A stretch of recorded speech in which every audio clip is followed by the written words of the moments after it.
เด็กก็ยืดอยู่วะคือตัวอะไรก็ไม่รู้ติ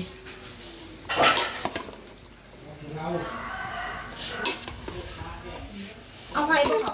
สบายดีพี่น้องทักทายสบายดีด้วยจ้าขึ้นมาบ้านแม่แก้วพี่น้องแต่ปนี้เพิ่นไปหาเฮ็ดผู้ บ่แดนั่นเลยบ่มาแบบบ่หั่นเลยบ่ หืมเป็นดอกเป็น ไป ด จะ อ เอา ก เพิ่นมากินบ่ คักอะไรดีสิแกงเฮ็ดพี่น้องเอ้ยถ้าบ่ได้ไปหาเฮาสิเป็นผู้กินตั้งเตาไก่กินแล้วเอาเด้ออย่าวน ตกงามบ่ เฮ็ดเพิ่นข้าวว่าอย่าไปเก็บ สวัสดีพี่น้อง สิซื้อยังบ่ทันเขาเจ้าว่านี่กล่องละ50,000ผู้ใด เพิ่มเดี๋ยวนี้ เฮ็ดดาวคล้ายเซนเด้อกล่องนึง 2กล่องของเราน่ะมันคือบ่ปาด ปาดมันดอกใหญ่ปาด บ่แน่กว่า ปาดได้แม่ มันสิให้เบิ่งพี่น้ กิ อน ง แต่ผู้กินนั่นแหละ เฮ็ดเป็นตะแซ่บเป็นตะแซ่บเฮ็ดผึ่งเฮ็ดรวมพี่น้องมีอยู่เบิ่งนี่เฮ็ดนะ พอกินแล้วก็มาหาเสียหญ้าตัวดินใส่กัน ตัว มันมีแล้วนี่ เมื่อไหร่มันจะแล้วคักอะไรพี่น้องค่ากล่องบ่ได้ซื้อมา เด้ค่ากล่องอยู่ตรงนี้ ตะแซ่บจังเลย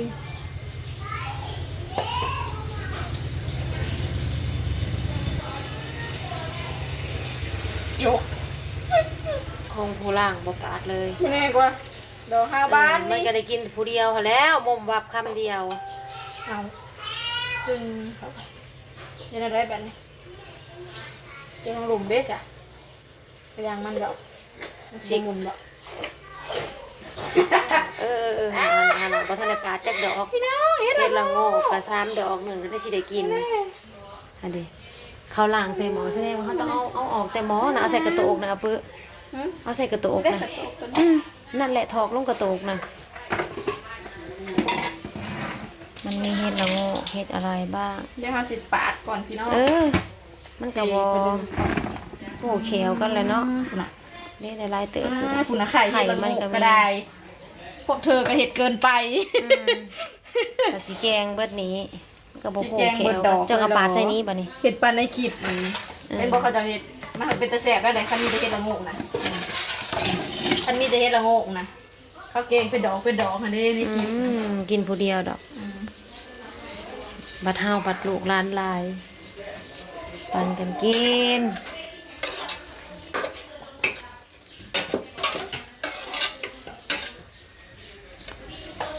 อยากยุคนใหญ่วะ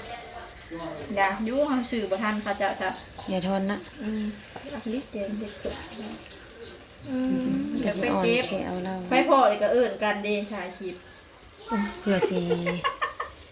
สิได้อันนั้นเดี๋ยวออกหนึ่งจนเมื่อยหมูก็เอาไปเบิดค่าตาแต่ถ่ายคลิปพี่น้องเอ้ย คนปัญหาอะไร ต้องเก็บ เพิ่นปัดค่าแต่เอิ้นกันถ่ายคลิป เจ็บพละถ่ายลงของเราเก็บละงูลูกน้อง ผ้าสั่นบ่พอกันกินได้เฮ็ดนะผ้าบ่เลาะเฮ็ดข่าเฮ็ดถ่านเฮ็ด แปลงร่างเห็ดกันนะคะเห็ดขม เฮ็ดขมถือแขวผู้เฒ่าอยู่ดอกขอเมื่อคืนนี่เขาญาติกันกินน่ะผู้เนี่ยบ่ได้กินซ้ำเช้าแทนก็จำน้ำ แซ่บมันเขา อันมีแต่เบาตะวันกับเบาเทพญาติกัน ชุบนก็กิน กิน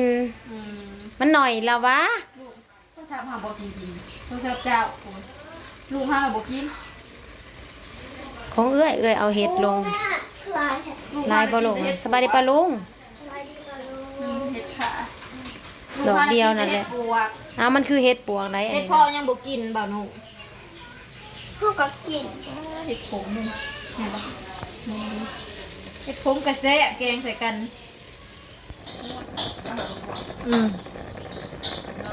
วันนี้ว่างค่ะ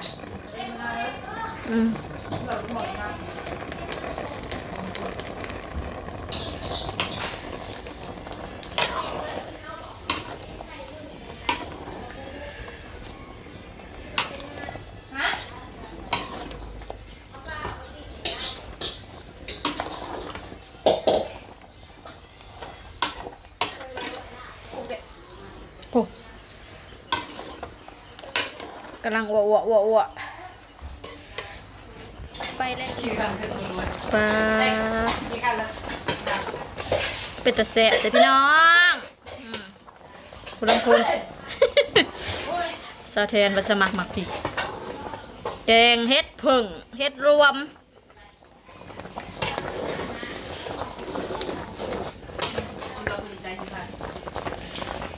ปลาเลยบ่เฮากับขี้ข้านคือกันเท่าแต่เฮาบ่ได้ถ่าย แม่ฮักกันดีค่ะเหมือนกัน อะไรมีจะบอกหัวมีจะบอกไข่บอกมา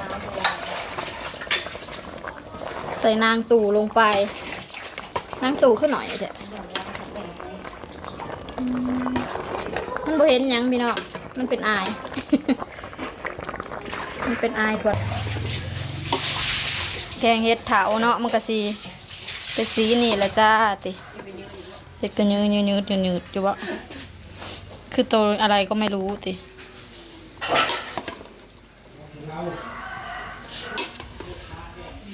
เอาไว้พวกเขาของน้